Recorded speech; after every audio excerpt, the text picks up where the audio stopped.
Welcome to the January 2025 edition of the Inside Nutley Podcast. I'm your host, Tom Greco, and today we are proud to have one of the country's most talented, respected, and award-winning chefs, founder of several of New Jersey's most popular restaurants, and 1996 graduate of Nutley High School, Ryan DePersio. Welcome, Ryan. Thank you, sir. Appreciate it. As we are recording this podcast, you are sitting in your highly acclaimed Jersey City waterfront restaurant, Botello. Allow me to quote some of its reviews. Undoubtedly an experience that you'll cherish for a lifetime. A flawlessly designed eating and drinking complex that looks both industrial and luxurious. The possibilities for curating unforgettable, intimate, and unique experiences at Botello are limitless. An unforgettable culinary experience featuring a menu designed by one of New Jersey's top culinary masters, Chef Ryan DePersio. That's pretty impressive for a kid from Nutley, New Jersey. It's pretty nice, especially since I barely made it out of high school. Tell me about Botello. Well, Botello is going on 11 years in March, and even though it is, one of the most popular wedding venues and one of the top restaurants in the state, we've gone through our own woes of, 2017, we were open for 3 years, right when we were catching our sale, of, making money and the business really flowing. The pier moved by 2 inches from what they were called wild boars, and they shut us down abruptly.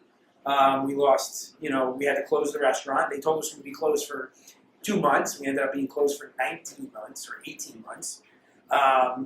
It was definitely a critical time in my career because Fascino was open for 10 years. In 2017, Fascino was open for 15 years. But Botello was, been my biggest income, a family of 5. And, we had to figure it out and pivot.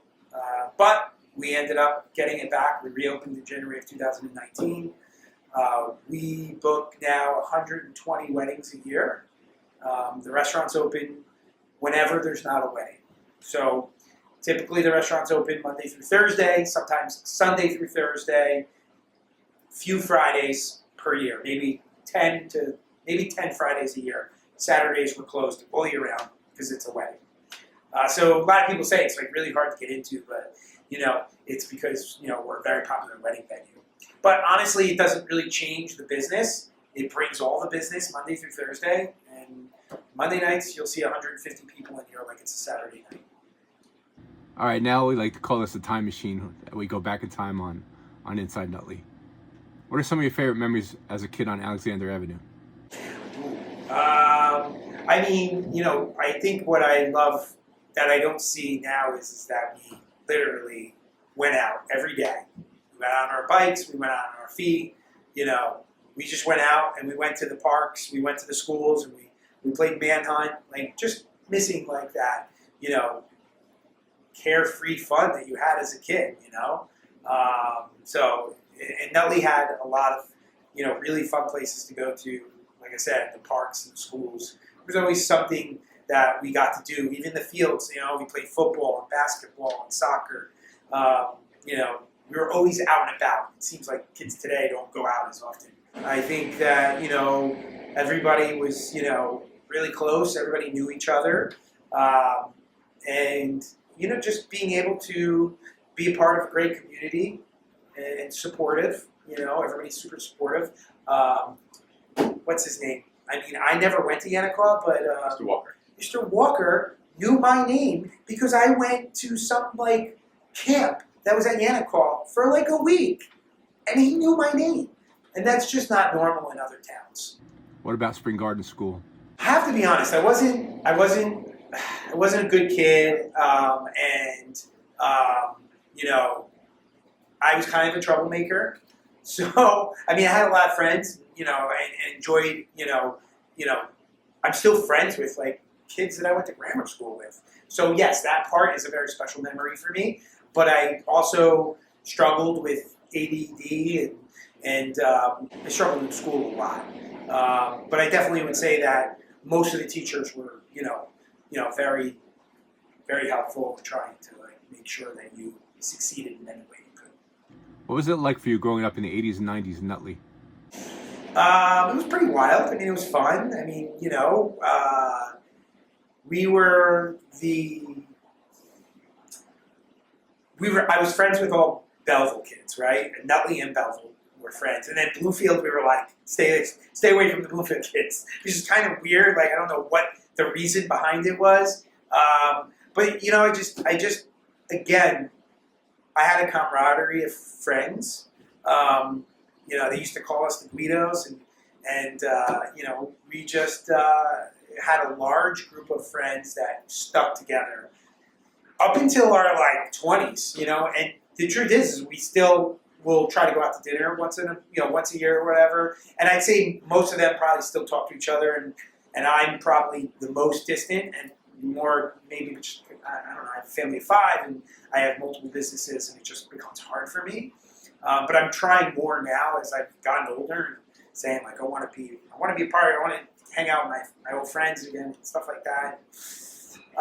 There was almost a 20-year period where I was just was really just work. But now I'm at a point where I have chefs at every location, and kind of be able to go back to focusing on the important things. We pre-starting this podcast, we talked about your nephews and nieces who I haven't seen in years. But if I walked into a room and saw Michael or Danny or Steve, it's instant, like I saw them yesterday. And I don't think that a lot of people do that. I think more people are like, oh, I went to high school with that guy in the corner. Don't let him see me, And Nutley's not like that. Everybody's hugs and how you doing? What's going on? Everybody wants to stay in touch and take care of each other. If a Nutley person walks into my restaurant, I'm rolling the red carpet out like the president's walking in. Any hangouts that you remember? We hung out in the park a lot. We definitely hung out in the parks and just, it was it was what I loved about hanging out in the parks was it was just friends, just a bunch of old Italian guys busting on each other, but we were 14 or 15, and we were just we're all just rapping at each other who could we bust on each other the most, But it was all fun and games, and we still do that to this day, which I love. What about high school at Nutley High? I cut school a lot. I did. I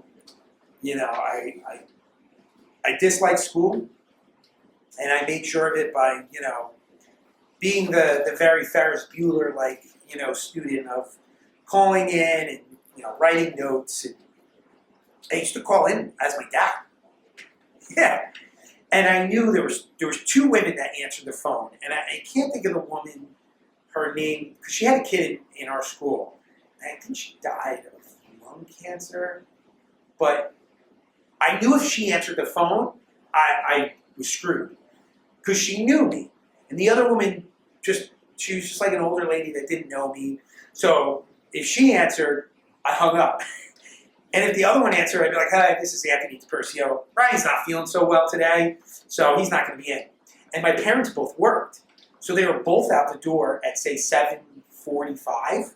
So I had a 20-minute window to get to school or get out of school. So I ended up doing that a lot through the years. I'm not promoting it. I have kids now. I'd be very upset if they did it, but and we laugh about it because I survived and I found something that I really love. But the memories I have are more of me trying to scoot out. I remember Mr. Cagle, who was a math teacher and used to sing the Oscar Mayer Baloney song to us. I do remember that. I'm trying to think. Junior high, Mr. Tordo, who's still there, I believe, was just an awesome guy. Mr. Martin was one of my high school teachers. I absolutely loved him because he looked at you, even though if I was bad or I got in trouble, he looked at me and said, if you put your mind to it, you can do it. Because he knew I liked cooking. always liked cooking from like 10 or 11 years old. So by the time I got into high school, I was washing dishes for Joe Soretto at Cafe St. Honore. I was making salads at Casa Tirano for Pat Tirano. And my mother started teaching me how to cook. So that was the only thing that really kept me somewhat, out of trouble. I want you to take a look at these photos and tell me what you think. Great hair. It's an interesting look. You can't tell if I'm from the 90s or the 70s, I can tell you that. But yeah, it brings back some memories. Don't ask me about the Floyd Laser Light Show, that's for sure. But yeah, IPP. Now we used to call each other, our group of friends, the Italian Punk Posse. IPP lives. This is doing a catering job with my mom, I think. Pretty sure I was helping her. Yeah. Pretty crazy. Brings you back, right? Yeah. It's wild how fast life goes. When did you get first interested in cooking? Well, cooking in general, very young, like 10 or 11 years old. My mother was a recipe developer for women's magazines. And, she saw that I had an interest. She started teaching me at home. She would set up dinners and leave like a detailed list, like take the tray out of the fridge, take the foil off, preheat the oven, like basic stuff. And then as I got a little older, she would say, season the chicken with this, blah, blah, blah. And I started doing my own thing. And then I started watching, and the Food Network just about came out at that time. 36 years ago. And I started really she would see me watching the Food Network 24/7. And I just started doing it. And then when I wasn't doing so well in school, she kind of said, like, why don't you take cooking seriously? And she's like, I was like, how? She's like, what do you think you're watching? You're watching chefs that worked in restaurants, now are TV stars. And I really was dead set, that's it. I want to go to cooking school. And I went to cooking school 2 weeks after high school. Literally, right away, I went in Manhattan. I was in class at 9 a.m. It was a half day, so I did 9 a.m. to 1 p.m. And because my mother was part of the Women's Culinary Alliance in Manhattan, she got me a job at a restaurant in Soho. So I ended up doing 9 to 1, and then from 2 or 2:30 to 11:30 at night, I was working at a restaurant called Manzu. And it was owned by this guy, Matthew Kenny, who's a pretty famous chef. And the funny thing is that my chef de cuisine, the guy who ran the kitchen, Adam Perry Lang, is now one of the most famous chefs in Los Angeles. He specializes in barbecue, but he's traditionally French trained. So, yeah, and that was where my career started in Manhattan. I was 18 years old. So now wait, let me get this straight, because some little birdie told me that this passion for cooking and all of this love of food and everything actually started from TV dinners. Oh, Jesus. I was probably very, very young, but I blame that on my mother. So if she told you that, it's her fault for giving them to me. The Salisbury steak and the chicken with mash. Oh my God.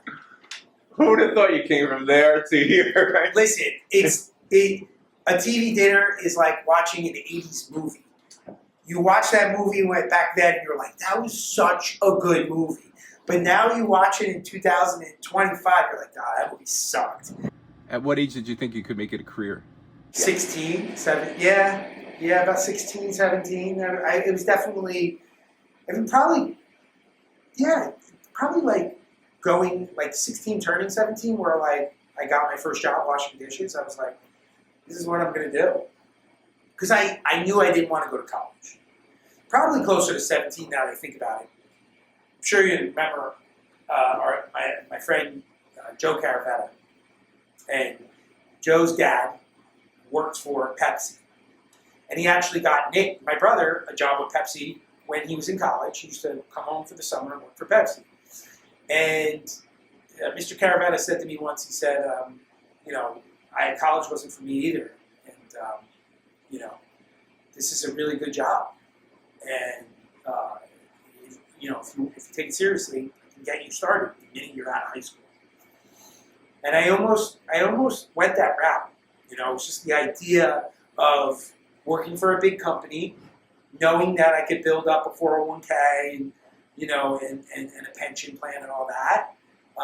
And knowing that, I hate to say it, I didn't need an education for that job. And I hated the idea of going to 4 more years of college or 4 more years of school.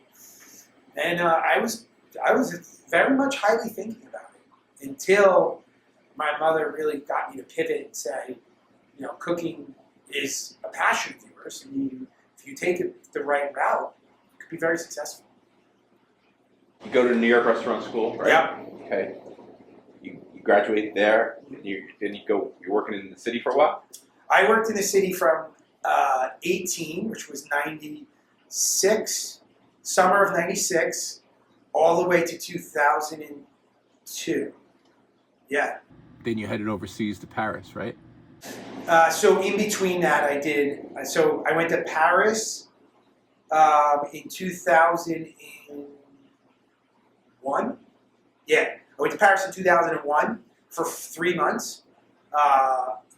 Absolutely incredible experience. And I definitely, any kid that's gonna, try to go abroad, I highly, highly recommend it. I think it gives you a better sense of culture, and it opens your eyes to not just culture, but food and wine and romanticism, just everything that like a kid doesn't really get to see as a teenager. You're going to high school football parties, there's not like once you're on your own, and then you're on your own in a different country with different language, you just kind of, you open up, emotionally, mentally, physically, and I think that's where, it really opened my eyes that like, what a big world is out there, Came back home, went back to New York, and I worked in New York. I worked for Jean-Georges for over 2 years. No, I think so it must have been, I think I went to Paris in 2000. Because then when I came back, I was there for a little over 2 years with Jean-Georges. And then I went to Italy for 4 months. And I went to Florence, Italy. And that was the greatest. I mean, Paris was beautiful. It was a little hard for me, even though all those amazing experiences happened, opening up my eyes. I left a girlfriend. I left my family that I was super close to, and it was just really hard. I left all my friends in Nutley. Like, just explain how close we were. So that was hard. And then when I went back to New York and for 2 years and decided to go to Italy, I felt like I needed to try it one more time. I always wanted to go to Italy. I ended up being in Italy for 4 months. It was the best experience ever. I hate to use the word going back to the homeland, but that's what it felt like. Learned so much, about Italy, Italian culture, and just food in general. The restaurant that I worked at was closed 2 days a week. And I just went out and ate. Just ate, downloading as much as I can into my veins, clogging my veins, maybe. But you know what I mean. And then when I came back, I actually really had an idea to save up and go back to Italy for like a year. And I didn't.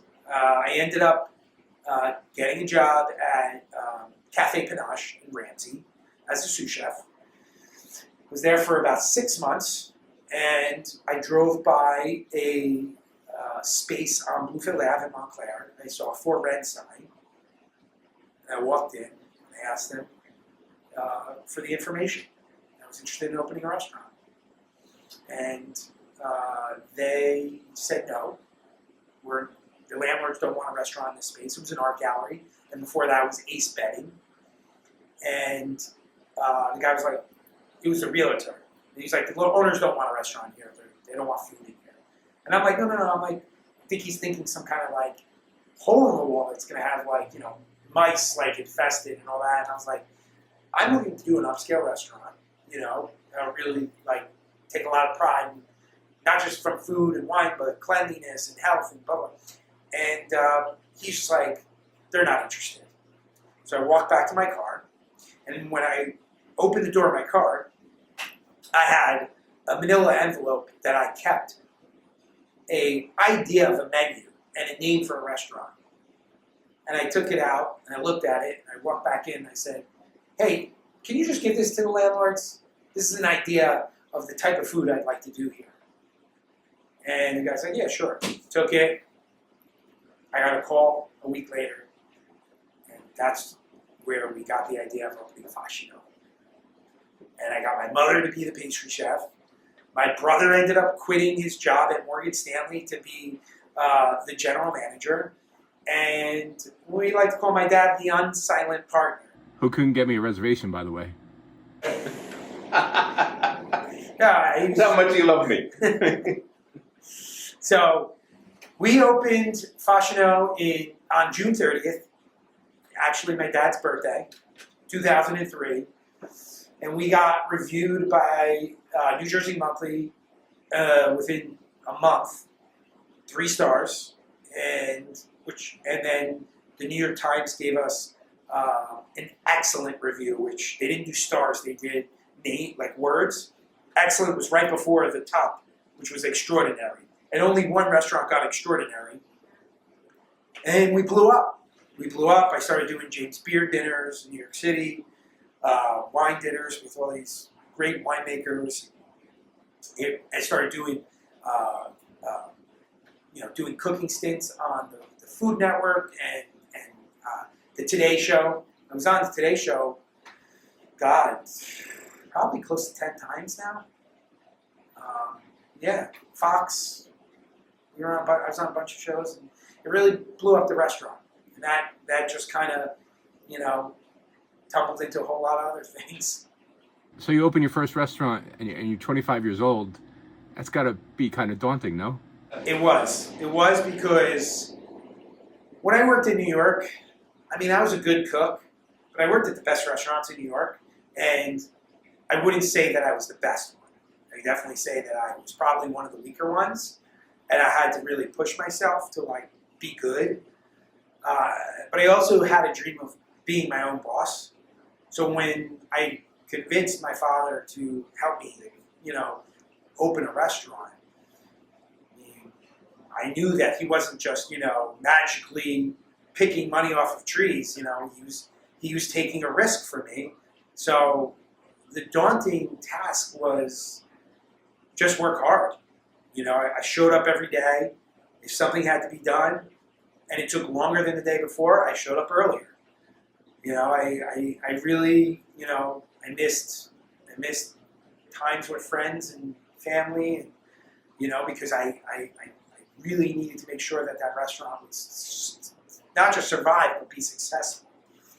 I worked 6 days a week for probably 2 years, and it was an incredible, it was an incredible thing, and I actually applaud myself at 25 years old to take on that task, because at 25 my friends were still going out, partying and having a good time, and I tried to get out when I could, but it definitely wasn't like a normal 25-year-old. Sure. And then you sold it. Was it recently? We sold it 2 years ago, just under 2 years ago. Yeah, I heard a little bit. But yeah, it did. It's your baby, right? Well, Fascino, I like to say, made me who I am today as a chef. It was not just a special place in my heart for being the first restaurant, but it was the restaurant that I built with my family. When I was growing up, there was no such thing as a celebrity chef. Back then maybe we had someone like Julia Child or the Galloping Gourmet or Chef Boyardee. but today it's become a pop culture phenomenon. What do you attribute that to? I think it became famous because of how much cooking is on TV. It started with the Food Network, but then once the cooking competitions came in and it showed the personalities of the chef, that's where it came out like celebrity chef. But for me, a celebrity chef is Wolfgang Puck. It's chefs that when they walk into a restaurant, or I should say a celebrity walks into their restaurant, they know who the chef is. They're friends with them. When I worked for Jean-Georges, Lenny Kravitz walked in to say hello to Jean-Georges. You know what I mean? Yeah. If a celebrity walks in here, I go say hello to them. That's a celebrity chef. When the celebrity comes to see you, and if you get out in those shows and become pretty popular, and win something, people see it, and celebrities are into cooking. In today's world, what's more important, word of mouth or online reviews? That's a good question. Word of mouth or online reviews? Isn't online reviews kind of like word of mouth? Think about it. If you said to me, what's more important, a writer's review or word of mouth, I'd choose word of mouth. If you said a writer's review or online reviews, I choose online reviews. And I don't say that in a disrespecting way to writers, because I actually prefer writers.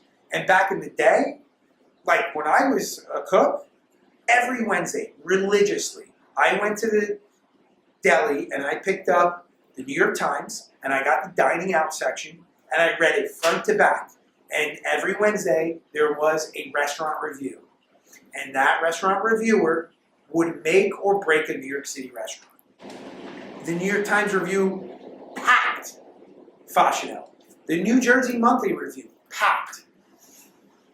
I don't think people care about them anymore. They care about what an influencer is saying, how sexy or hot the restaurant looks. It's unfortunate. I was going to say, is that a good thing or a bad thing? It's back and forth, I'd say. That's why it's so important to make people leave happy. Even if they complain, figure a way to get them happy. Yeah. All right, time for our quick hit segment. I'm going to say something. We do this for our guests, and tell us what the first thing that comes into mind. All right? Okay. Favorite Jersey Shore town? Oh, man. Right now at 47 or 46, Lavalette. Springsteen or Bon Jovi? Bon Jovi. Giants or Jets? Jets, unfortunately. Yankees or Mets? Mets, unfortunately. Maybe not this year. Maybe not, yeah. Knicks or Nets? God, you got me on. Did my dad tell you all the teams that he loves? No. Knicks. I mean, he just cursed me. Mets, Jets, Knicks. What's your favorite food to eat? Oysters. Okay. Yeah, oysters. I'm a big raw seafood guy. Linguine and clams has been my favorite pasta since I was a kid. If you could cook for one famous chef in history, who would it be? Oh, my old boss, Jean-Georges. Been trying to get him to come forever. If you could pick one chef to cook for you, who would it be?